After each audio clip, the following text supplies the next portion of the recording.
Weekday Whatnots, what up? It is Monday, December 9th in the United States and Canada, and this is a show called What Chaos, presented by Prize Picks. Download the Prize Picks app today and use code WhatChaos to get $50 instantly when you play $5. Prize Picks, run your game back for a fresh week of shows. My name is David Bean. I am sitting beside Pete Blackburn, all Bruins out. I don't know what's going on there. They're back, baby. And over there is Sean DePaz. Hello, Boston Bruins. And Pete, they're hot. Best team on the podcast. Best hockey team. But Best hockey team on the podcast. I don't know. Well, best, who would be a better, you'd still say the Buffalo Sabres? Or I'm sorry, the Buffalo Bills? Oh, I would say the Arizona State Sun Devils. Fair. the only Of course, team fuck that me. we root for that won a conference championship. Yeah, just saying. Thanks, Sean. Fuck you. That Texas game legitimately ruined my Saturday. I will say, we're almost guaranteed, assuming Texas doesn't completely shit the bed, we're guaranteed Texas versus Arizona State in the semifinal of the college football playoff. Yes, that's going to be insane. I went to the Boston Celtics game famously on Saturday night, watched Marcus Smart's return to the Garden. Boy, does that guy stink. Or he just stunk that game. I have a Marcus Smart jersey That's true. that I bought at the Hockey East tournament that we went to. Oh, yeah, that's right. That was so funny. Everything ties together. After the trade, I believe. It was after the trade, yeah, because it was on sale for like $35 in the store. I was watching the fourth quarter. I was driving, listening to the fourth quarter, watched the end of the fourth quarter in Sully's, and then because the game was kind of going to start and I didn't want to hold up my friend whose tickets they were, popped in the Bose Ultra, whatever perfect things they are, where you could still live life and talk to people and you can hear whatever. This isn't good behavior. Actually, no, it is. Whatever. I listened to the overtime during the national anthem and took my hat off. Still had those puppies in. Hate the troops a little bit. But Yeah, I it's respect just a little disrespectful to the troops, but it's fine. I was still listening to the anthem because you have that technology that Bose provides. weren't I feel like focused on the anthem is considered an exclusive activity. Yeah, you you have gotta to be listen locked to the in. anthem. You can't be doing anything else. You can't background noise the anthem. No, you could do whatever you No, want. I will second screen the anthem. You could do whatever you want. It just is a surefire sign that you don't respect the troops. Yeah, like William Nylander. Yes. Like he's fine. He's more he's than having some allowed to giggles. laugh. I love He the just doesn't troops. respect I the make American no troops. jokes when it comes to the troops. I love the troops. The whole anthem being played at sporting events thing, that's another story. Just not a thing that is super practical. At all. It's why you go anywhere else. They think it's weird. That's right. As Bruce Arena said, they don't play the anthem. They don't play the national anthem before a Broadway show. That would be really weird. Why do they do it before games? But shout out the troops. Shout out America. I love my people. I love my country. As soon as the anthem ended, I turned to my friend and I was like, Texas lost. Guy in front of me clearly bet on that game. I was like, Texas lost. Oh! See, I'm a ball knower. I bet on Texas to win the first half, and I did not touch the second half. So I made my money, but I was very upset the ruined my Saturday. Texas was Anyway, always we have a losing hockey that game. podcast to do. Texas was always losing that game. That's all I have to say. Yes. Pete, why don't you tell the folks what we got today?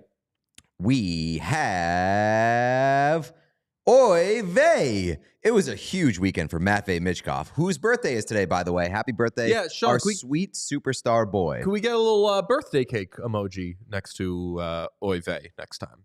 If he had asked for one, we You've could've. got a year. You've got a year. Make sure you do better next year. Mhm. The Rangers have been busy. We have not done a show since Thursday, but we have done some YouTube exclusive stuff. We talked about the Rangers trading Trouba. We did not talk about the Igor Shesterkin contract extension, but we'll do both of those today. And free fall, not tree fall. That is, I do not know what that one is. Sounds like a skill issue. Oh, Kevin Adams talking about palm trees? Took me a second also. Sabres are in free fall. That's true. They do not have trees, though. They have trees, just not the right kind. They don't have the right kind. Yes. A lot of tree talk on today's episode. Maybe a little like tree emoji, and if you want to toss like a phone next to Rangers Busy as well. If you want to, then I will. Then finally, today in Teddy Bear Terror, because the Teddy Bear toss is really having a chaotic moment in hockey this year. And I'll tell you what, I love it. This one somehow might be better than the previous one, which was Michael Misa assaulting teddy bears. Maybe like a little bear and like Osama bin Laden. You know, the classic Osama emoji. I will say the teddy bear emoji on Apple is probably the best emoji. It is a very good one. It is great emoji. It's very, you won't like this term. It's very clean. It's very nice. It is. We have a super chat from the Love of Your Life who says, I should read this before. This one's fine. Okay. Nothing. It's approved? No, you won't get, there's no slurs. Had a dream Trouba became the president of South Korea. I don't know. I think he would do a good job. That is from the Love of Your Life. He'd do better than the current president. I'll say that. Okay. That's super chats with the Love of Your Life. Let's begin with a big weekend for Matvei Michkov, who turns 20 years young today. Everything I saw over the weekend was somehow related to Matvei Michkov. He scored his 10th and 11th goals, making him, well, I guess continuing his lead for goals and points among all rookies. He's the first rookie to get to 10 goals this season. He leads all rookies with 25 points, 7 points ahead of second place Lane Hudson. So far, so good on Matvei Michkov. There was also an incident with Charlie McAvoy in Saturday's game in which McAvoy tripped him.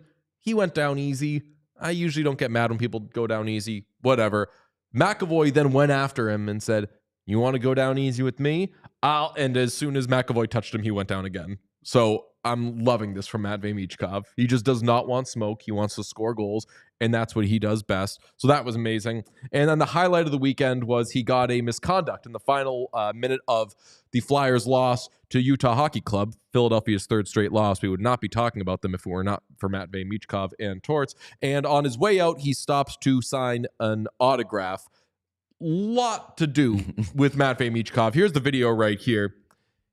Takes the kid's bottle, takes the pen, signs it, and he is out of there. See you later. I mean, there really is no other take than if you're signing autographs immediately after getting kicked out of a game, you fucking rock. What a rock star. My only issue was I saw the tweet that was like, Matvei Michkov just got a misconduct and stopped to sign an autograph on the way out. And I thought, oh, I love that. I got to see the video. And then I saw the video and I was like, it's at the end of the game.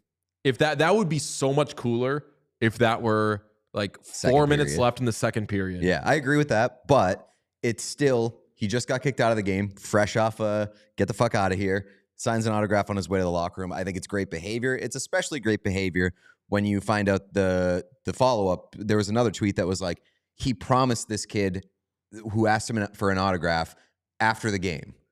After I'm done playing, I will sign your autograph. The fact that he got kicked out, still remembered and signed it, I think is awesome behavior.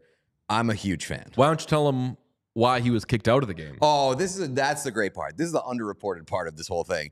He got kicked out of the game because he tried to rip the referee's whistle. Tried to gank the whistle. He tried to gank the whistle. And it was not I've never seen that before. It was not just a little like pull. It was like a swipe at the. It was not a silly little give me your whistle. It was like a get that out of my face. Yeah. No, that was like a Nakeeb Talib, Michael Crabtree. Like he tried to snatch the ref's chain, and the ref just didn't happen to have a chain. He did have a whistle. Yeah. And he, pow. I think it was just because he was blowing the whistle, and he was like, Are you done with that? I think because the scrum was going on a little bit longer than the officials wanted it to, the official got a little saucy and was like blowing it in his ear. I don't think Michkov was happy about the whistle being blown in his ear, and then he said, "Give me that whistle." Could we do Love Your Life says, man, he could have been doing this in Montreal, SMH. Love Your Life. It's he could have been doing this in Montreal. That's a very common malapropism. People say could have because this could have you don't know. Love Your Life might be ESL. He's yeah. So yeah, French. no, I wasn't saying Yeah, shame fair on enough, him. fair I was helping the Love of Your Life because what are we if not all helping each other in this crazy little journey we call existence? And what is the love of your life if not clearly needing some help? Hey, Oh my God. excuse me. I mean, I like Sean's got a little spice to him today. I kind of like it. Rude. Kevin So, Adams did that to me. so good marks on having a birthday. Mm-hmm. Love that for you, Matvei. We got the Fanatics premium jersey hanging in the back. Delicious. Good marks on leading all rookies in points and goals. Good marks on getting us to talk about this, 12-12-4 Flyers team that is still better than your Buffalo Sabres, Sean. We'll talk about them in just a few minutes. I think good marks on establishing in his rookie year, don't touch me because I'm just going to go down. I like all that so far. And then, of course, the signing the autograph, terrific. Man of the people. I mean, I don't know who or what I want Matvei Michkov to be. I just want him to be interesting. And boy, did he deliver this weekend. Yeah, so far, so very good. There was also, I don't know if it's just because I was consuming a lot of Matvei Michkov content this weekend. There were old podcast clips that were circulating. So I ended up kind of doing a deep dive, and I found from 2 years ago. Do you want to hear what Capitals scout Andrei Nikolishin had to say? Apologies if I mispronounced your name, sir. Respect. Boy, do I. And the job you do. Talking about him on a podcast. I believe this was Andrei's podcast. This is about 2 years ago. Talking about the, of course, enigmatic Matvei Michkov. Wasn't scouted heavily. People weren't able to scout him. People weren't able to really talk to him. There was question as to which teams he was communicating with, if any at all. People think maybe it was just the Flyers. This was this clip that I saw because I also saw the clip of Matvei responding to it. Again, this is 2 years old, so we're not breaking any news here. It was just a fun little tidbit. Well, look, there's a lot of information being collected on a player. This is being translated from Russian to English, of course. How he talks to teammates, how he communicates with coaches, how he behaves off the ice. And here, of course, Matvei is very, let's say, I can reveal a lot of nuances. I can show you the messages when I wanted to meet with him and, as a scout, ask him some questions, do an interview with him. The way he answered, I have never seen such disrespect for other people in my entire life. Sheesh. Seriously. I don't want to like read too much into it, but that's wild. I also think that's an exaggeration. I think that guy is, how do you say, maybe has a hair across his ass. Oh, yeah. I mean, that is a dramatic recollection of, because when you find out Matvei's story of how that went down, when you say I've never seen such disrespect for other people in my entire life, typically it's just someone being lightly rude to a service person, and you're like, fuck that. Also, like, he knows people kill people. That's my whole, like, when people complain about TV show characters and they're like, hey, you like that person? Well, they're bad, and here's why. Tony Soprano kills people. Yes. You love him. Yeah. Every Wire character that you love, at the very least, is like deeply sick and fucked up. Well, yeah. And at the worst, is a mass murderer. Right, yes. Okay? So let's just relax on the I've never seen such disrespect in my entire life. Michkov on a podcast that seemed like it was from anywhere. I was trying to dig up when it was from. Anywhere from, let's say, 6 months to maybe a year ago or something. Sitting around. Still on SKA. Bunch right? of folks speaking Russian. Awesome clip. It was translated. The caption said, because they played that clip and they were like, what's your reaction? And it was a bunch of older gentlemen who were like, hey, that's in the past. Forget it. And Michkov said, in fact, I'd probably do things differently now. I would have replied and explained the situation because I didn't mean any disrespect in any way.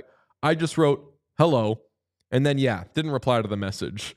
But now I would call, talk to you, explain the situation, and really tell it like it is. I mean, if I were to text you, Sean, like, hey, you got that thing for tomorrow, or the camera's all ready to go, blah, and like asked you a question and you responded hello, That's and then what I I was never gonna- heard from you again. I was going to say, I thought I misunderstood the way you explained it. I would say that's very disrespectful. It's more than just disrespectful. It's like inexplicable. Yes. It's just like, sup. I don't know though, because it's so wild that I might be like, damn, cool move. I don't think that I guess like maybe from the scout feels like he's owed something, whereas like I would be like, damn, what a move to just be like hello and then never get another text back. Yeah. I think I'd kind of respect it. It reminds me for some reason of when someone tried blackmailing Jaromir Jagr. Yes. And he responded, I believe, my brain said that he replied, don't care, but I might be conflating it with some other weird thing. But I believe someone was like, hey, I've got these pictures of you in bed with this supermodel. And if you don't, and he was like, I don't care. He said, do not care at all. Do not care at all. Go for it. Blast him out there, buddy. I've got the money and I'm not going to give it to you. Yeah. It was not a lot of money either. It was That- like $2,000. Give me $2,000. He's like, no. That at Canadian, that at least was a response to that. Just saying hello back, that earns him the enigmatic tag that I believe was on him. Definitely. So I don't have any problem with that. I'm not the one being wronged by it. He wasn't an asshole. He just said hello and then never responded. So it's all good returns Yes. on Michkov. New news and old news. We should play the clip of Torts after the Bruins come from behind win against the Flyers. I did not watch this game because I checked in, saw the score, saw that the Flyers were winning, and said, if you're watching, I've learned from my mistakes. If you're watching a Bruins-Flyers game, that's your problem. No, buddy, you missed out. Yeah, that was missed an an awesome game. Real comeback and another Pavel Zacha overtime Yeah. winner. That guy just really coming through in OT. Here was Torts after the game. Yeah, let me start. Okay. One thing I teach my team to do is not dive. Maybe I should start teaching them that. The way this has gone here, the way it goes on, maybe I should start teaching them how to dive. Obviously, penalties a factor today, but 5-on-5, were you happy with the body of work, especially in the first I thought period? we played our ass off. Yes, I thought we played really well. When you feel like that, like you just said, those comments you made, what does it mean to you, especially defending your guys like that you feel like maybe something was stolen from you guys tonight? Yeah, I'm not going to go too deep into it. It's one of the things we talk about most as a team. We're going to play an honest game. There's no cheating. There's no embarrassing referees. You don't embarrass the referees. And the that went on here tonight is just ridiculous. So I'm proud of the way our team played. Did we piss another one away? Yeah. But other people had a little bit to do with that also. Was TK pulled by the spotter there? He was pulled by the spotter and I stopped playing. He's undisciplined. Best part, I'm glad you played the whole clip. Best part was at the end. Like, anyway, to Travis Konechny, I can't stand that fucking guy. That was an absolutely fat-free Torts performance. So that was not the entire press conference. I understand your confusion because that is the average length of a Torts Yes. press conference. I love that he comes out, grabs the mic off the stand, and is like, fat-free. I'll be doing this. Yes. Let me start. Don't you ask me a question because I have the answer. I'm the opener and I'm the headliner. The best Let's part go. to me was let me start, and then someone just be like, okay. I wish that he looked like, I wish he was like, let me start. And as the guy said, okay, he was, That's a perfect Torts clip because he's actually answering the questions. He's not really being a dick about it. He's just being Harry Torts. he rocks. And the Konechny thing, he went on after and I would say he elaborated on the Konechny thing, but he's undisciplined. This fucking guy. He didn't say this fucking guy, but he seemed a little exasperated with Travis Konechny. I also just really loved I thought we played great. Did we piss it Piss away? another one away? Yes, but I thought we played great. That's fantastic. We played great. Did we chunk it 200%? Oh, buddy, yeah.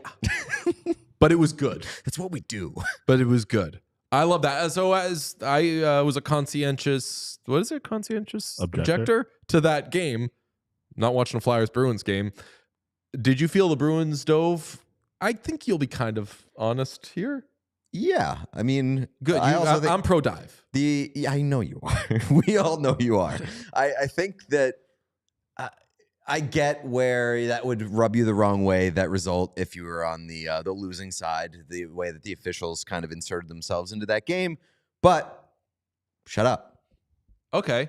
How's Torts on? I'm gonna put him on light leg to stand on watch because I did see the Michkov clips. So does he have a leg to stand on? That's what I'm saying. Like, is he saying that he has to teach his team to dive because they don't dive? Because that's clearly wrong. Or does he need to teach his team to dive because Michkov is clearly diving? Your coolest player dives. We love him for that. This guy's in the A block on this show for that. The birthday boy dives. Torts, come on. That's some good Flyers talk. Again, 12-12-4. They get the lead spot, and I don't feel bad about it. We're not talking any Juan Soto, no other junk. We are, though, talking about the New York Rangers because, Pete, as you said, we reacted quickly and swiftly to this Trouba trade, which kind of shocked us given that they didn't have to staple a pick to him. In fact, they got a conditional 4th-round pick back and Urho Vakanainen in that deal. What did Chris Drury do right afterwards? He turns around and he gives Igor Shesterkin an 8-year, $92 million deal, the richest contract. Would it technically be the richest contract for a goalie in NHL history? Yeah. Because DiPietro, he went about 400 years. His contract may have been... Could you check the total money on DiPietro? This is important to see if it's the most money given to a New York goaltender, even. 15 years, $67.5 million. So, yes, richest. Suck it, Ricky. Yeah. Not even close. Igor gets the richest contract for a goalie in NHL history. I was going to say the headline is that $85 million is in signing bonuses and then it gets a full new no-move clause. The headline is that they signed Igor Shesterkin to this huge-ass contract and that they have now solved 2 of their quote-unquote problems. Rangers in business? No. Yeah, they're still losing. They gave up a touchdown to the Seattle Kraken. Tough scene. Yeah, I mean, Igor obviously is the biggest part of that team, and keeping him around is very good news. But like, that guy is on the firing line right now. That team cannot defend. It is brutal. I'm honestly like kind of surprised that you're not talking about a number that begins with 12. So, like, I genuinely think that this is obviously a whopper of a deal.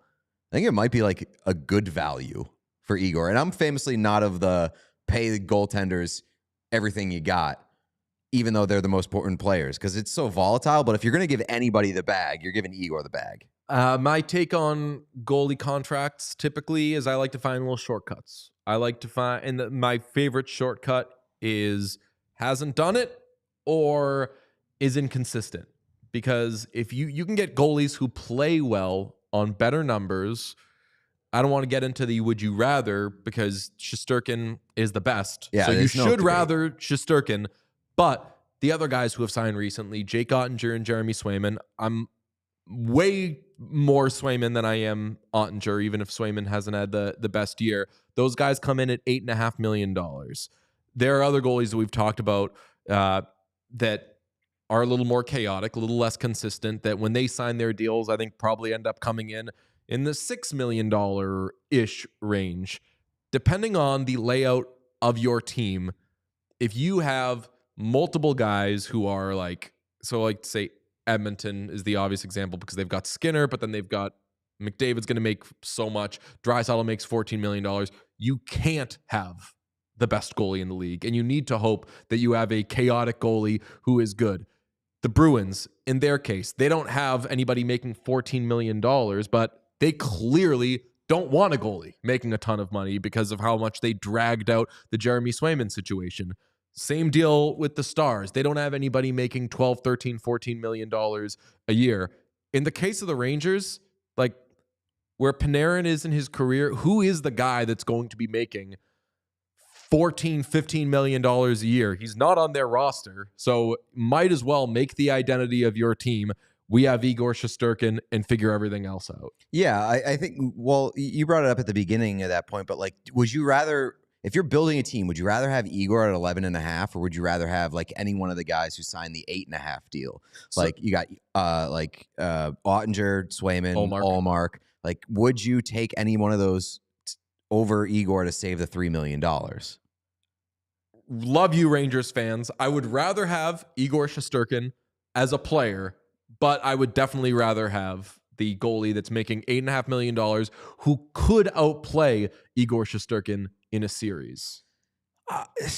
Who I don't expect to, but I get what you're saying, but I think that I disagree because I don't think that, like, I get that the gap could be smaller and maybe in some circumstances, like a guy like Swayman or Ottinger could outplay Igor in a playoff series, but I don't think that the player that you're getting for $3 million in 2024 is worth that gamble. Right. So it's not the $3 million player for me. It's the $9 million player versus the $12 million player. Whenever I think of that gap, and I don't know why my brain thinks this way, but I just think of like how much can you end up paying your superstars? Is there going to be a summer where you go in and instead of $6 million in cap space, you have $9 million where you can add like a real player potentially? But I'm not mad at the Rangers for this deal at all. Like, I don't want to come off as like anti-Rangers on this.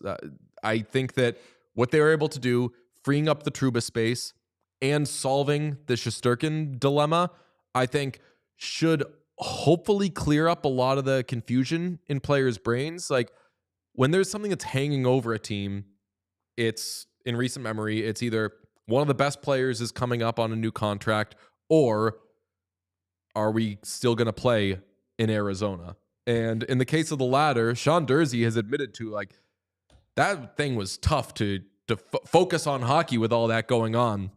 And I've definitely talked to players where they've been on teams where you don't know if the best player is going to be there the next year. And that's a thing because you're like, there's so many directions in which this could go. The Rangers have done a good job of tidying up their concerns. So good job, Chris Drury, obviously on moving the Trouba contract and solving the Shesterkin thing. So you have high marks. Do you have any concerns about the length of the deal and the cap hit? Like, he's going to be 37 when it runs out? Yes, he's going to be 37. Yeah, but I don't care because Chris Drury shouldn't be operating thinking that he's going to be there in 8 years. I think I would just remove the I'm not worried about it. Like, goaltending, we've seen. If you're a great goaltender, your longevity is longer than an average skater, for sure. Like, we talk about Bobrovsky and the length of that deal and people worrying about, man, this could be horrible, like, by the end of the deal when he's in his late 30s.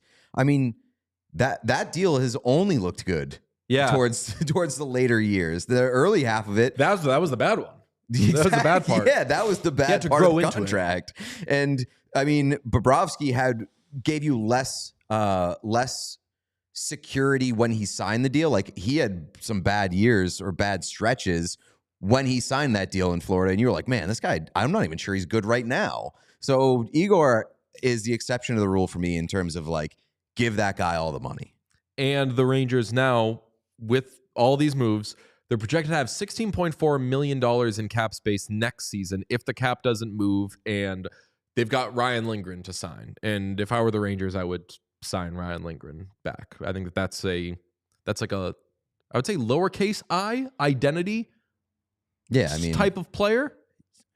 It depends on the contract that you give him. Makes $4.5 million now. He wants $31 million a year. I'm kidding. He wants the dry side. If he was like, I want to be signed for 5 years, I'd be like, buddy, you die every game. Your body is not going to hold up. But that's part of the Rangers thing that I want them to keep. I want them to. You can't lose Trouba and Ryan Lindgren.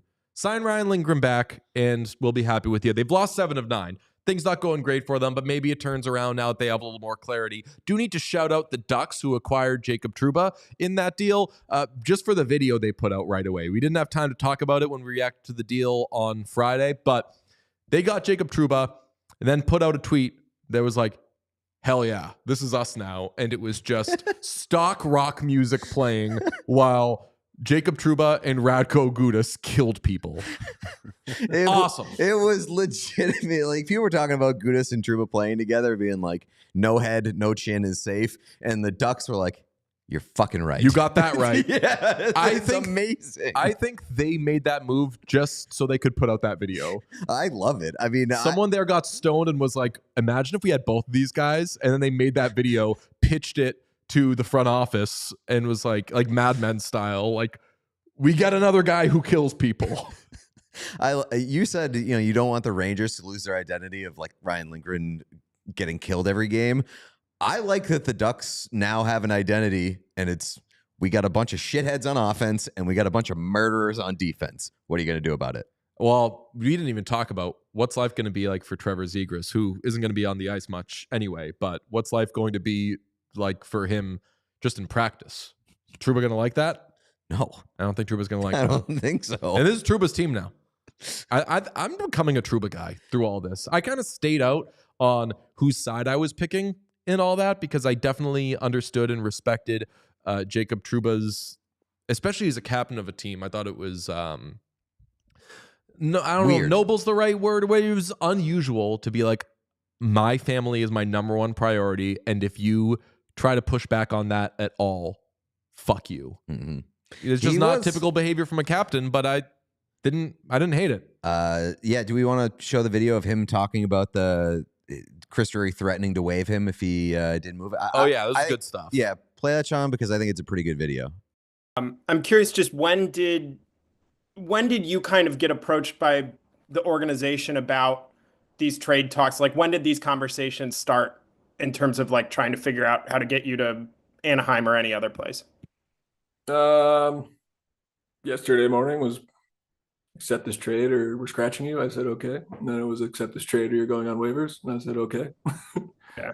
And then it got to a point where I felt comfortable with Anaheim, and that was the place I wanted to go. And I guess you could say I'm thankful that they made that happen. But yeah, I mean, unfortunate, I think how it all happened. And I don't know, it's kind of it's a rite of passage to get fired from MSG.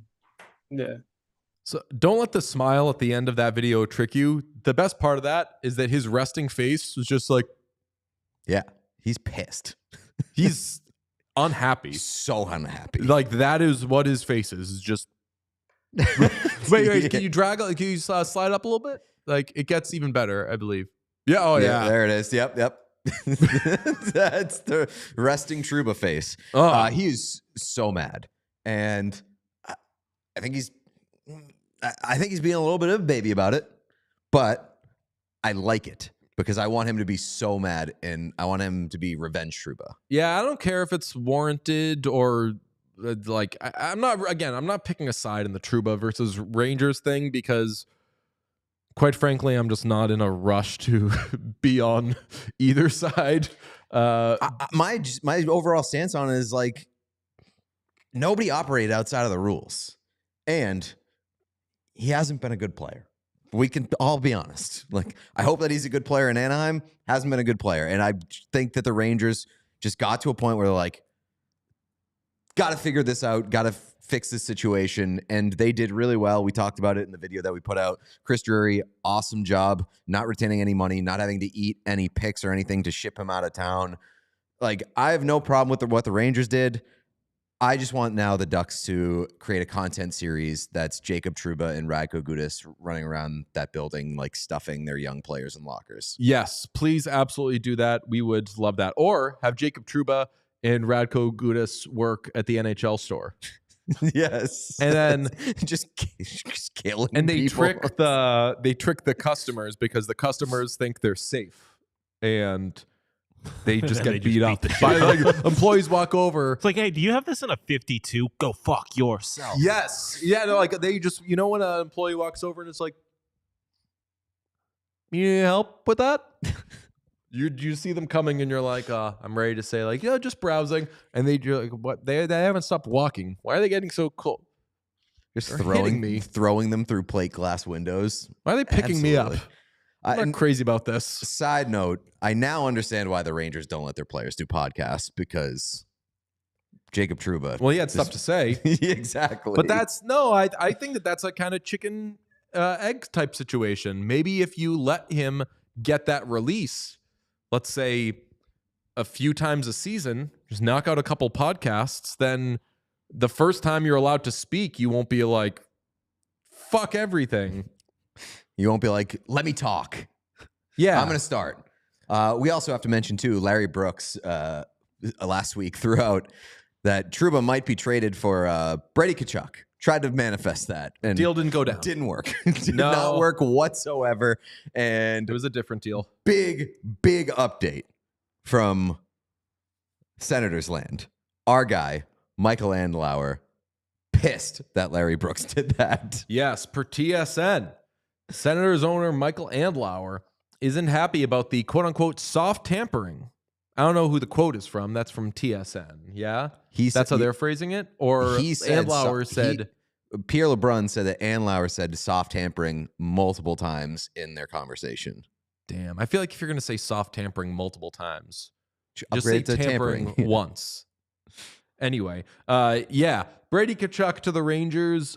It still feels like something that will somehow end up happening at one point, and that will be kind of annoying because... I'll hate it. Yeah. Brady Tkachuk does not strike me as a New York Ranger. I think that at some point Brady Tkachuk is probably going to get traded.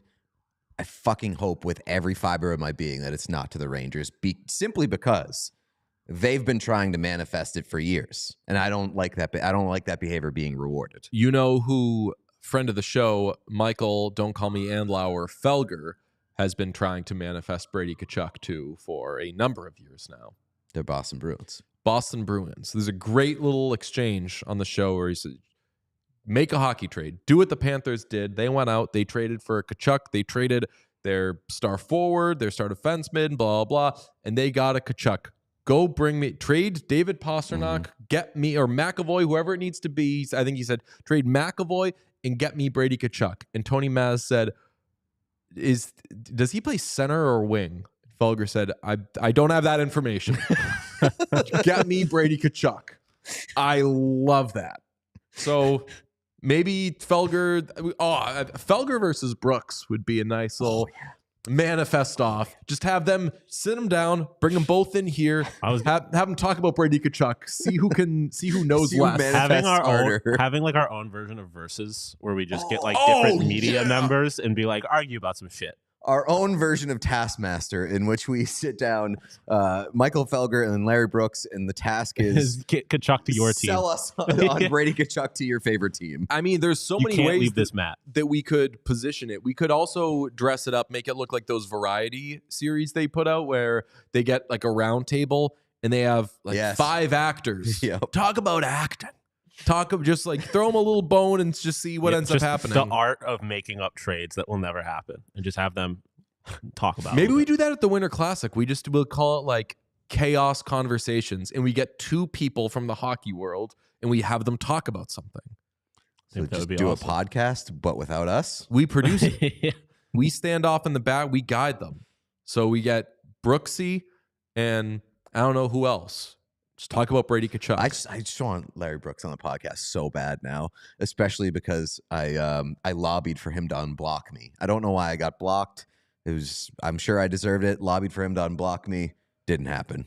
Yeah, I don't know if he knows the unblock button. I could see him knowing the block button well. Yeah. One of those elder statesmen. When I tweeted, like, I don't know why I've been blocked. There were so many responses that were same. I don't know the last time I tweeted at him. So... Larry Brooks, come on the podcast. Yeah, come on the podcast, please. Let's talk about goals for a minute. We all set them for our businesses. We make little marks and set benchmarks that we want to hit with our show, such as getting to 10,000 subscribers on YouTube. And folks, we're getting closer, so please subscribe, because once that happens, Peter will look like that. If you're watching along, Pete will look like a squirrel. This is not a Photoshop. This is a picture we took of Pete in a squirrel costume. That's right. Just like that. Trying on squirrel costumes. We made his face like that. So what if I were to tell you there was an easy service that helps you meet your goals faster? Would that be something you might be interested in? Enter Constant Contact, our friends who help small businesses with digital marketing solutions to grow their brands. No matter how experienced you are with digital marketing, Constant Contact has the tools to make your marketing run smoother. You could sell more, raise more, build more genuine relationships with your audience with Constant Contact's suite of digital marketing tools, all made to fast track your success. You no longer need to struggle with expensive, slow, and unmeasurable approaches to marketing your business. Tap email marketing that helps you create and send the perfect email to every customer. Own the smartphone by adding texting to your marketing strategy. Join the thousands of businesses and millions of people who trust Constant Contact with their marketing success. It's time to put the go in your business goals with email, social, SMS, and customized marketing campaigns built for you in just a few clicks. Ready, set, go to constantcontact.com/allcity and start your free trial today. Go to constantcontact.com/allcity for your free trial. What about a Bauer hockey read? Would that be something you're interested in? I'd be very interested in that. Great, because nothing beats the sound of fresh steel cutting through the ice, and you can hear that every time after getting a fresh buzz with the Pro Sharp Bauer Advantage Skate Sharpener. It's perfect for all hockey players, families, or teams, so this holiday season, maybe invest in a sharpener that's fully automated and extremely easy to use and has goalie tendy mode, so that even your goaltender, the favorite goaltender in your life, they can stay sharp because goalies love edging. So, to learn more about the Pro Sharp Bauer Advantage Skate Sharpener, or to see where you can find it in stores, head to bauer.com/ProSharp. Sean, your Buffalo Sabres are in free fall. Free fall, tree fall, whatever you want to call it. Things are not good for the Buffalo Sabres. They have lost 6 games in a row. They are now 11-13-3. They are 8th in the wild card race by points percentage. Not 8th in the Eastern Conference, Sean. Not 8th, so they would be a wild card team. They are 8th in the wild card race by points percentage. The teams ahead of them: the Boston Bruins, the New York Rangers, the Islanders, Flyers, Blue Jackets, all at 500. The Penguins at a 483 clip. The Senators at a 481 clip. And then you get to the Buffalo Sabres, 8th in the wild card race by points percentage with a 463 points percentage. I don't want to ask what happened because it seems like just Sabre-y stuff has happened. They are bad, Sean. I would argue that nothing has happened. This is exactly, they are what at least I thought they were. It's very, I could sit here and talk about this team for a full hour myself, but I'm very annoyed with the current state of the Buffalo Sabres, but not surprised. I'm a conscientious objector. I think a week ago, maybe a few weeks ago, I said, I'm not talking about the Sabres. And so I'm not talking about the Sabres. All right, well, if you want to stay out of it, there was the historic loss to the Avalanche last week in which they were up 4-0 in the first period. They ended up losing 5-4 in regulation. Just an otherworldly bad a loss so bad Pete leaked my email address over it. It was disgusting on the part. Quite literally what happened. Of the Buffalo. It was so bad, it ruined my life. If the Sabres could just get their shit together, DJ's email would still be private information. Yeah. If there was one palm tree in Buffalo. A single one. A single palm tree. DJ would know peace. Well, you ask, why have we mentioned palm trees a couple of times? Kevin Adams, general manager, of course, of the Buffalo Sabres, held a press conference on Friday in which he came out and was like, all right, you guys want me to talk. I don't know what you want me to talk about, but here I am. I'm going to talk. We're going to play the intro of this. It's going to be his introduction. The first question, we believe from Mike Harrington of the Buffalo News, absolute legend, cooking his ass so bad with a very unprofessional loaded question. Amazing stuff. And then Kevin Adams gives his answer. Here it is. You guys asked me to be here and answer questions, so that's what I'll do. If you're looking for me to be panicking or overreacting because of the last few games, that's not my style, but happy to answer questions. Kevin, you've got 11 wins in 26 games. You're 12th in the East. You're 23rd in the league right now. You're coming off, you're 3 days removed from one of the most disgraceful losses in the history of the franchise. Why is your team so mentally fragile, and what are you going to do about changing the composition of this mix? Yeah, I think the Colorado game is that's tough. That's one of those games that they wins and losses at the end of the day all count the same, but those ones hurt. And there's a lot of reasons. All right, that's enough of that. Thank you, Kevin Adams. Mike Harrington, the real star of that, though. Oh, yeah. I do like, though, I guess I'll talk about the Sabres for a second. I do like that Kevin Adams was like, things are going bad. You guys want to talk to me. You're probably going to yell at me. But here's the thing. I'm I'm not gonna freak out. You thought I wasn't doing anything over the summer? That was me stretching, clearing my throat for how much I'm not about to do anything. The one thing It's just me warming up. The one thing I'll say about that is he made it sound like he tried a lot, but people just don't want to play in Buffalo. Okay, so he talked about the taxes and everything early on, and it's tough. Not a destination right now is the way that he phrased it, and then was asked about it later, and he said, let's find it. Sorry, I had it and lost it. Something along the lines of, we don't have palm trees, we have taxes. He said, Google Chrome, not doing it for me right now. Said, we don't, do you have it, Sean? There's an ad blocking it. Not specifically, but it was, like I said, along those lines. Yeah, the general vibe of it was like, we're not a destination. We don't have palm trees. Sorry. We don't have palm trees. We have taxes in New York. Those are real, and those are things you deal with. But, and trust me, there's, I think, conversations every day, and there's a lot of players in this league that we're on their no trade list. So we need to earn the respect, and it starts with getting the blah, blah, blah. So he says, guys, but listen, here's the good news. It sounds like I'm going to say good news. We're on everybody's no trade list. We want guys. They just don't want us. What do you want me to do about it? And he got dragged all weekend for the palm trees. Well, he should, because that's such a stupid quote. The reason that the Buffalo Sabres are on so many people's no trade clause or no trade list is because you don't fucking win hockey games. And in his defense, he did go on to say that. He's like, you look at the Buffalo Bills, like they weren't a destination city 10 years ago, and now players clearly want to play there because they win, which is true. But then you have to ask yourself, why aren't you winning? And it's like, you know who has worse taxes and less palm trees? The city of Toronto. And I get that it's Toronto or Edmonton. They just drafted very well. Like, ultimately, you're not a destination because you have not done your job well.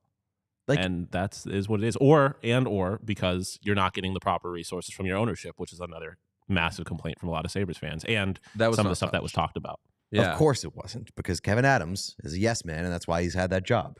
Yeah, I mean, I understand not wanting to get up there and shit talk your boss. There's nothing you can't really gain anything from that, but still. Standard operating procedure, but it's just like the excuse making when the Sabres have operated as a losing team for like quite some time at this point. And it's just like everybody knows it, regardless of what your situation is as like a city, your tax bracket, whatever, you will be in a position to succeed if you put yourself in a position to succeed. Players will go to you. Like, players will go anywhere. Like, the right players will go anywhere if there's a winning hockey team. And they're in a unique situation because a lot of bad teams do get free agents just by merely spending and giving them the sense of, hey, once you're here, look at how the rest of the roster falls into place. The culture can begin with you and everything. Like, it's easy to wrap your head around that, where especially if you're a competitor and you think, I'm going to make any team I join better. The Sabres are in a unique situation where I would guess every player in the NHL thinks the stench of their culture is stronger than anything good that one player could bring. They're like, if I go there, I'm joining a losery thing. Not if I go there, we're building this thing. I think that players probably feel, I don't want to get that Sabre thing on me, because it is real. They draft promising young players and the players don't immediately rot, but it doesn't work there and then it works fantastic somewhere else. Yeah, I mean, it's literally what I was talking to you guys about before the show. Like, another thing that was brought up in this thing, which I don't necessarily agree with, was like the criticism of Owen Power. And it's just like, get rid of a guy like that, guaranteeing his spot in the Hall of Fame, wherever the fuck he ends up. Like, it is just like a pretty widespread failure, like head to toe. Like, obviously, it is a disadvantage to be playing in Buffalo. Fully aware of that. But like we talked about, there's plenty of other teams with similar disadvantages that have those things. Like, I don't really know what the answer is other than like drafting well and getting lucky, which they clearly have not done. Well, I can't even say that. They drafted Jack Eichel. He's one of the best players in hockey. It is a mixture of not being able to scout well, not having a large scouting department, which is a product of the lack of resources getting from your ownership, and then not using those resources that you do have well. And then when you do that well, you find another way to fuck it up. Here's my potential solution. Number one issue for the Buffalo Sabres is not having like core leadership that they don't have a culture right. at all. They don't have a strong culture. They don't have a strong core leadership group that I think that makes they do them do have the right things every day. I think they do have a culture that has been pretty heavily diagnosed throughout the league. Like Silly Boys Club. Right. Like that is culture. Yeah, it's not good they culture. do It's not have one, good behavior. My potential solution was, what if you try to Washington Capitals your way out of it? Trade for bad contracts, trade for broken toys, get pieces, and just see if because this year they just seemed thin. Their roster wasn't as deep as you would want it to be. And I thought, okay, well, that'd be fine because young guys are going to take steps forward. Dylan Cousins is going to be a year better. He's going to replace Jeff Skinner's production and everything.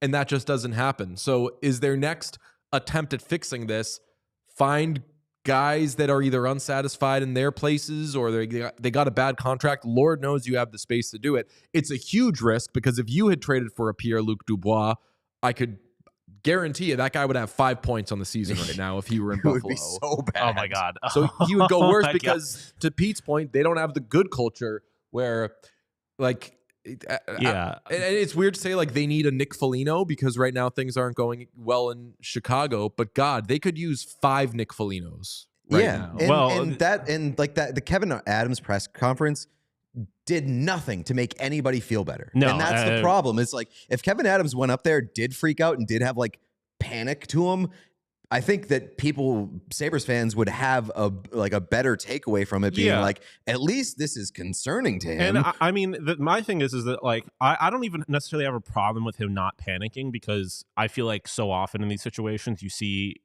GMs who are clearly like, their job is on the line, panicking and ruining the future of the franchise, trying to save their job. Completely fine with him not doing that. He talked about in the presser how it was like, everyone makes a big deal about this $8 million cap space, whatever. We have a bunch of young players that we're going to have to sign in the future. We can't handicap ourselves with contracts for however long. But you can do it right now. Like, you have that $8 million. You're not paying anybody with that money right now. There needs to be like, and your whole thing was like, this team is a playoff team. If you like, I feel like you have to choose one. Like, if you think this is a playoff team and you're setting those expectations, then, and you have this $8 million for this year, why are you not trying to do something? Which, again, maybe he is, and guys just refuse to come here. But like, at the end of the day, your job as a GM is to figure out a way around. You know that. what? Another potential solution for me is, why aren't they the offer sheet guys? Yeah. Why don't they just start fucking poaching guys? Like, why didn't they do the Broberg thing? But I think it's because we all thought no one was going to do that, but it's also for the same reason, like I was just talking about, like his whole thing coming into this year is like, our younger guys are going to take a step forward. I think there was a lot of weight put on obviously Quinn and Cousins to a much lesser extent, but still on like a guy like Devin Levi. Like, you're expecting all these young guys to go forward, which I think was a miscalculation to begin with. You're expecting, at least in the case of Quinn and Cousins, guys who had career years 2 years ago, to like keep getting better, which is not a bet that you cannot like. But who's guarantee teaching them to get better? Well, that's the other thing. It's just like, you don't have anything to, like, nothing in your history, at least in the last 10, 15 years, suggests that you are going to do that, or that they are going to do that as members of the Buffalo Sabres. So it's just like, I just don't feel like there is a clear like commitment to a plan where it's just like, if you think that these guys are the future or whatever, then. Well, I think they have it in them. Like, I think that they have a very strong, like, young group that has it in them to be those guys. I don't think that they're tapping the right people to bring it out of them on a daily basis. You need to be honest with yourself, because like, you talk about him being a yes man. I talked about him not being able to criticize ownership. But like, even if you're not going to do that publicly, you need to be honest with yourself and be like, do I actually have a reason to believe that this franchise is going to be able to make these players play to the peak of their potential? And if you are being honest with yourself and the Buffalo Sabres, the answer to that is no. There is no reason to believe that, I think, especially at this point. Like, I understand, like, that was the thing with the Lindy Ruff hire, is like, there's one thing is getting young guys to play above their potential, blah, blah, blah. That clearly has not happened. So it's just like, all right, what are we doing now? Because like, it doesn't seem like we're doing anything. It just is like, this is going to work itself out. But it's like, if your whole thing is like, we got to sign these players in the future, but they're not playing well, then We like gotta what make do you sure- do? we You're gotta gonna save make a lot of money. We Yeah, gotta make like, sure what do you that the do? players that are playing poorly are locked in for a long time. Yeah, so Don't- like what is the plan here? You need to pivot at a certain point. You obviously can't fire Lindy Ruff. So it's just There's like, no, what are we doing? there's just not been any or else either. Yeah. And that's what, like, Yeah. there is no threat of accountability. If this were Boston, talk about do whatever you want, fail however you want, as long as you're making the playoffs. The if Rangers- if you miss the playoffs, then you're gone, and we get another guy to tape together a playoff team. Don't care how we do it, just get to the playoffs. Sabres don't even have that. I mean, the Rangers won the President's Trophy last year, and they had like 2 bad weeks, and Chris Drury was like, I'll trade everybody. I don't fucking care. And like, you can argue that that's not good behavior and that it almost blew up in their face, and you might be right. But I mean, at least they're not accepting of just being like, well, this is who we are. And it's also like the Drury thing is just like, that's a former Buffalo Sabre. Like, I feel like there is no like beyond like the current culture of the team, there is also no like, there's no veterans, no retired players, no legends of the thing, like outside of Lindy Ruff, I guess, who's a former, like holding the franchise accountable. There is no sense of like, You got Bill Fichtner. He goes to games. That's right. there is no sense of like this franchise, because the reality is like the early 2000s, late 90s, one of the best franchises in hockey, outside of the fact that they didn't win a championship. Like, there was a time when this franchise was respectable. Yeah, they cooked. And there is nobody from that time, like outside of the fact that I guess 2 of them are general managers of competing teams, so it's not like they really can be. But like there is nothing about this team that's just like, we need to get back to when we were respectable. There's like no tie to that era of the franchise, and it just feels like they are floating through a deep dark void. Sean, you're very upset, and I understand that, but I will wrap this by quoting the extremely cringy Saturday Night Live moment from Kate McKinnon playing Hallelujah on the piano dressed as Hillary Clinton. I'm not giving up, and neither should you. You okay? should. You probably You should? You should give up. Okay, I'm going to consider giving up, but for now, let's talk about today in teddy bear terrorism. Yes. Last week, we discussed the Michael Misa incident in Sarnia when who does he play for? He plays for The Saginaw Spirit. Yes. When, of course, there was talk of him potentially going to BC, and then people got mad. BU, and then people got mad online saying, no, it's not happening. It's got to happen. Just bring him close to us. We want Michael Misa. We love him. We didn't talk about that, by the way. We're 77 also. Yeah. Like to really drive home that he's our guy. He's one of our guys because 77, we're based in Boston, big JJ Peterka guys. Yes. So absolutely love it. Terrific for him and Frank Vetrano guys. Yes. People Yes. forget. So a lot of legends there. The teddy bear toss, which is a big junior hockey thing, started, I read up on this, started in Kamloops, 1993, WHL. Home team scores first goal. You bring teddy bears, you throw them on the ice, and those get donated. Great behavior, amazing stuff. Everybody wins. Last week, Michael Misa shot him back into the stands, got suspended 1 game by the OHL. Last night, Sunday night, in Ottawa, a fight broke out during the teddy bear toss between the Ottawa 67s and the Barrie Colts. And you can see there the lights are being flickered because like the goal. Yeah, turn the lights on. And there you see players fighting and a Grinch in the background trying to clean up the teddy bears. The best part of this video is definitely the Grinch who's Yeah. out there and is like, what am I supposed to be doing? What's happening here?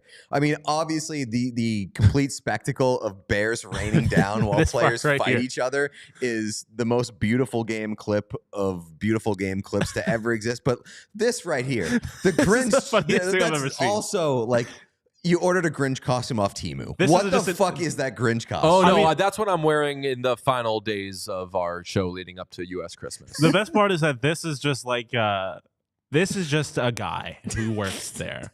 Like, if this is anything, like I interned for the Syracuse Crunch while they did a teddy bear toss. If this is anything like the AHL teams, like this is just somebody that's around and agreed to do this. Yeah. And so he's just there, just what the fuck is going on? And I love that.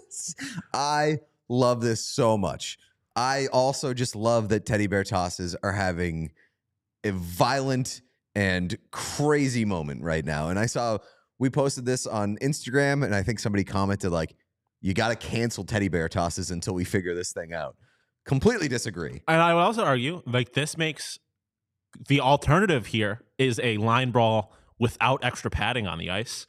Like, it's not like the teddy bear toss makes this any worse. It has nothing to do with like the fight situation outside. I guess guys can trip over that. Sean, I sent you bears. a screen grab if you're able to turn that around.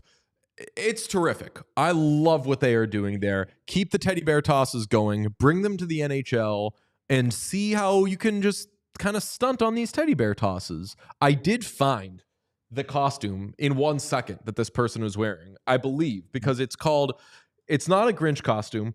It's green monster costume pants for adult Christmas Santa costumes, furry men's suit Halloween outfit. That is what it is called. I feel Incredible like SEO. You're being a little disrespectful to the whatever OHL club this was. Theirs was definitely a little nicer. Yeah, that's true. This is worse, but this is probably the one that I'm getting. If you could just toss it up, could people see it? Yeah. Green monster costume pants for adult Christmas Santa costumes, furry men suit Halloween outfit. It has 4 stars on 10 ratings. Okay, pretty good. $35.99. You can get here in 2 days using something called Prime. Okay, nice. How about that? I mean, I don't know. How do you top the season of teddy bear tossing that we've had? I was of the opinion like it would have been way funnier if like some of the guys who weren't involved in the line brawl just started having a pillow fight with the teddy bears. Like, no, you can't do that because then you're putting the teddy bears at risk. So? Save the bears. I think that why I love the chaos that has surrounded the teddy bear toss situation to this point is that you haven't really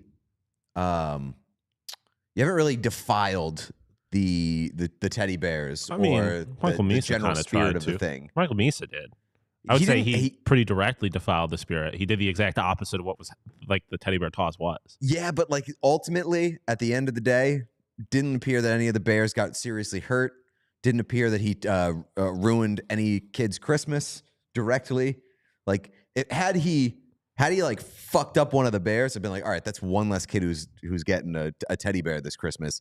Terrible behavior. Really, all he did was give somebody another chance to throw the bear back onto the ice. Yeah, that's true. I guess I wasn't looking at it from like explicitly like damage the teddy bears. I just meant more of like, oh, let's have fun. We're gonna have a little bit of a pillow fight. I liked Michael Misa getting a little shitty. That's fair. So just a great weekend in teddy bear toss behavior. I'm trying to see. Oh, yeah. I put what town I live in. Not that screen grab. Oh, no. So stop sharing. You got his email. You got his hometown. We're not sharing. We're chipping away anything again on this show. There needs to be a real like several layer system to make sure. Although I am peeping those fake Grinch costumes. There are some really nice ones. If I want to toss like $30 more at it, I get a really furry one where, quite frankly, the Grinch stuff isn't much better, but the Santa part of it is a lot better. That's the least important part of this, the Santa outfit. Yeah, I feel like you just get it. I would rather just do like nude Grinch. Yeah, I was gonna say just like off day Grinch. Yeah, I feel like looking for a Christmas, you gotta look for a Grinch thing, and then if you want, you can throw a Santa coat over it. On top of it. Yeah. Okay. Was the Grink there? What's that?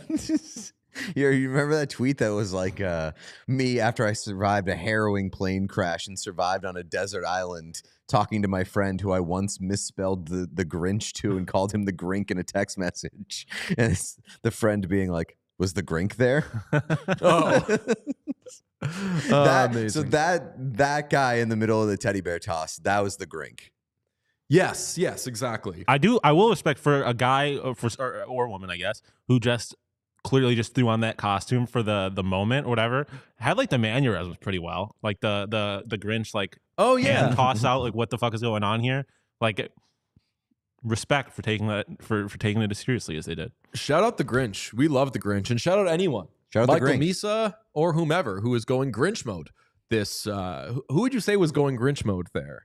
I don't think anyone was really going Grinch mode. I don't think that any of that behavior was directed towards the teddy bear toss. Well, yeah, it was all just happening as the teddy bear toss was happening. I do like that it is just like a little bit of an added element of these guys don't give a shit. They're just doing their thing, and there also just happens to be teddy bears falling all around them. Let's do a slate grade, because tonight there are 3 games in the United States and Canada, starting at 7 p.m. Oh, what an ass structure we have tonight. Tried to warn 7 you. p.m. Eastern, United States and Canada, the Red Wings will visit the Sabres, the rematch of a game that we attended. And the Red Wings won that one. We'll see if the Sabres can... How many games have they lost in a row again, did I say? 6. They lost 6 games in a row. Let's see if they can break their little skid there. Red Wings are, I believe, still below them. They've lost 5 in a row. Yeah. This is a real Please, toilet bowl. somebody do something. Yeah. It's a real who won it bowl. What's the Red Wings record? Bad. 10, 13, and 4. 10. Oh my God. Gotta be like Lucas Raymond on the show tomorrow, by the way. Yes. Way to drop that. Great timing. Yeah. The Red Wings ass. Gross. By the way, we have one on the show tomorrow. Tomorrow we'll speak with the face of that team. Oh, gross. So let's see. Red Wings Sabres. Who would that be? I mean, Dominic Hasek. A Dominic Hasek Bowl, of course. Pat Kane wants to play for this team, reportedly. Well, one of them ended up being right, I guess. But Brian Campbell Bowl? I was going to say Brian Campbell Bowl, but then I started questioning that. Did he play for the Red Wings? I want to say yes. I feel like I see Brian Campbell in any jersey that's red. Kind of what I was getting at, too, but then I started doubting myself. Well, speaking of Patrick Kane. No Red Wings. He did not. Okay. At 7 p.m. Eastern United States, the Blackhawks will visit the Rangers in a Patrick Kane Bowl. Hell yeah. How about that? Also a Phil Esposito Bowl. Okay. Tony Amonte Bowl. So some of the real greats have played for both of these teams. Who else we got? Rangers, Blackhawks. That seems like there should be, I mean, there I'm sure are hundreds of players that have played for both of these teams, but An Artem Anisimov Bowl. There you go. did you say Artemi Panarin? Oh, Yeah. an Artemi Panarin Bowl. That's an obvious one. Yep. Let me look. Let's see. There's a Brian McCabe Bowl. There is a P.A. Parento. Yep. A Stefan Quintal. And who are some goalies we got here? Not really good ones. We got Dave Dryden. Nice. Somebody declared this slate as somebody has to win slate. All of these That's games, because let's Can't end in ties. 100% true. Ducks at Canadians, 7:30 p.m. Eastern, Holy United States shit. and Canada. So terrible slate, by the way, or a terrible grade, Horrendous. or terrible structure. Deej can't talk. 7-7 and 7:30. Not good at all. Players who have played for the Ducks and Canadians. Let's see. We got a Kyle Chipchura Bowl. Oh, wow. Not a bad one. A Saku Koivu Bowl. Should have gotten that one. Obviously, a Corey Perry Bowl. Mm. A Rene Bourque Bowl. Haven't thought about him in forever. A Maxime Lapierre Bowl. Ugh, gross. Yeah. A George Peros Bowl. Nice. A James Wisniewski Bowl. That's a good one. Only 2 goalies have played for both of these teams. Wow. I didn't realize Dustin Tokarski has been around that much Yeah. as he had. He's one, and the other being Ron Tugnut. So that's a horrible slate. Is this the worst slate of the year? One of the worst slates. Somebody in the chat, said someone has to win slate. Someone said, is there other sports on slate? What we got for Monday Night Football? It's the Monday Night Football is the Bengals taking on the Cowboys, I believe. Yes. Oh, ew, Ugh. Did I get that right? Ew. Does it come in other styles? Not good sports tonight. So I recommend Wicked. I saw that. Oh my God. I can't wait to see it again. Wicked is awesome. Sean's going to see it. He's excited too. Yeah. Yeah, very excited too. I had a wanna see big that movie Gladiator. weekend. I went to see Interstellar in IMAX. It was Nice. incredible. I watched The Substance. That was a bad decision. Never saw that. The Substance is the most uncomfortable I've been watching a movie in quite some time. It was a good time. It was a horrible time at points. Watched that. Then I watched my my Holdovers. Watched The Holdovers, which I'm going to do every year around Christmas. And I highly recommend you do so as well. That's nice. Still haven't seen Holdovers, The great Holdovers. movie, great Christmas movie. Still haven't seen it. You never Honestly, seen it? didn't even know it Great was a movie. Christmas movie. It's a warm hug. That was I was turned off by that no one enjoyed that movie. Or people love that movie in the moment, but everyone said right as soon as it came out, they were like, I'm going to watch that every year. That's going to be my new Christmas thing. And I'm like, what'd you think of the movie? Did you like it? Everything was like looking to the future with the movie instead of talking about how much our guys cooked. Dominic Sessa, what's he been in since? Is he up to anything? I don't think so. I kind of like that. Yeah. I like him just being a holdovers boy. I also don't know if I've actually kept to that, by the way. What? And see, like doing it every year. It came out 2 years ago? 1 year ago. This is the first year. Really? Yeah. Okay, so I don't feel as bad for this not is year. sticking to This it. is year one. I remember seeing it 2 times last year. I watched it around Thanksgiving, then I watched it again at Christmas, and I was like, I'm going to watch this every year at Christmas. Sean, watch it. You're going to say afterwards that you're going to watch it every year at Christmas. Okay, we have some breaking news. I don't want to get into it because this is actually serious stuff. They found the shooter. Oh boy! In Altoona, Pennsylvania. They found him alive? I believe so. He Okay. got briefly catching up on text messages. He got narked on by somebody that works in McDonald's. What? Damn. Okay. I don't know. Just want to throw that out there. All right. Well, another update. The Rangers have responded to the soft tampering accusations. Ah, fun. The Rangers said, this is an irresponsible accusation, and we defer to the commissioner's office. So you're the one that's telling? And listen, everybody knows that everybody is siding with Ann Lauer. If it's Ann Lauer versus James Dolan. Oh, that's not what I was going to say. Bloodbath. Yeah. That statement has a bunch of fucking everybody does this. Like if they want to start making a big deal out of it, they can. But everyone, it's like soft tampers just sounds like you didn't really tamper. I just really want to see a fist fight between James Dolan and Michael Ann Lauer. James Dolan definitely strikes me as like he would see him and be like, "Oh, fellow billionaire, what's up?" And before he wouldn't even hesitate, Ann Lauer just start throwing. Like I feel like Ann Lauer he no time for talking. If I have a fight, I'm gonna fight. Yeah, let's make sure we tack this on to the Rangers stuff that we post from today. Also, who wins that fight?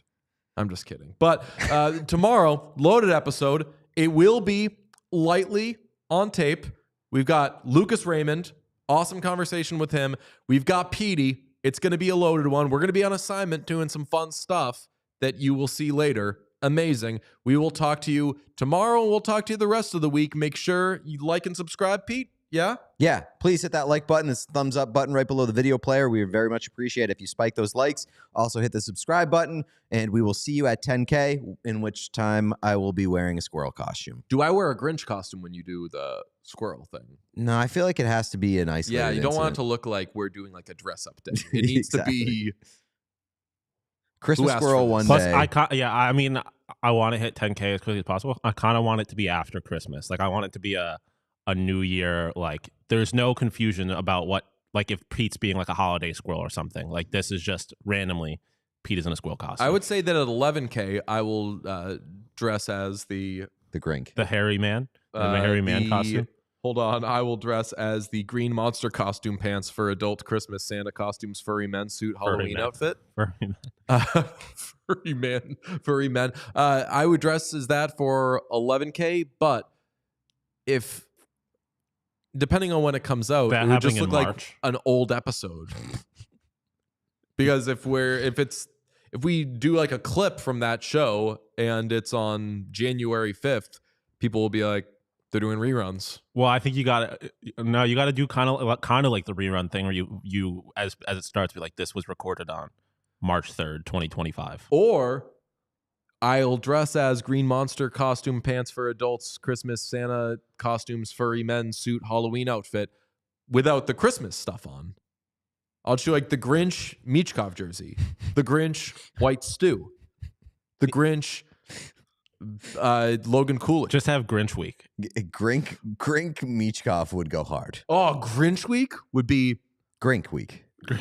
No, monster. Grink at the rink. Furry men. Grink at Furry the men rink. week. Furry men monster pants week. That's when we hit 15,000. Okay? All right, we got to go. All right, bye. We all silly like the mayor.